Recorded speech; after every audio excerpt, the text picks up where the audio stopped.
Agora é Vené, o governador de Lula. Presidente Lula, o senhor dizia aqui e cochichava ao meu ouvido: Vené, não foi em Campina que nós inauguramos a maior creche à época do nosso estado? Foi, presidente. Foi lá no bairro do Cinza. Esse é o programa de Vené, o governador de Lula, para acabar com o descaso contra Campina. Campina, como toda a Paraíba, espera de nós fazer o que a lentidão e a ineficiência de João Azevedo não deixam realizar. Um exemplo disso é o Centro de Convenções de nossa cidade. Enviei, junto com a senadora Nilda, mais de 33 milhões de reais, quase um terço do valor da obra. Mas, depois de quase 3 anos, a obra, que tem dinheiro, não foi realizada.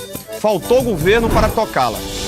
Campina é grande, mas parece que o governo do estado não consegue enxergar. E até quando vem dinheiro do Senado, o estado se atrapalha para entregar. O cuidado que Campina merece. Cuidado do governo que não trabalha. Cuidado do governo que se atrapalha. Campina põe outro em seu lugar. Vou concluir o centro e outras obras que garantirão o desenvolvimento de nossa amada Campina. Vai ter duplicação da BR, a ligação do Parque do Povo com o Açude Novo, Parque Tecnológico de Campina Grande, Centro de Convenções, Centro de Tradições Juninas e muitas outras obras para Campina. Comigo na presidência e veneziano no governo do estado, vamos colocar o Brasil e a Paraíba no caminho do desenvolvimento com muita inclusão social.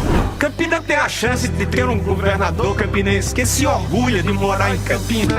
Conheço a cidade e os seus problemas, sei do desrespeito do governo do estado. Não vem obras pra cidade, nem tendo dinheiro. Vou concluir as obras de nossa amada Campina. Vem, Vené.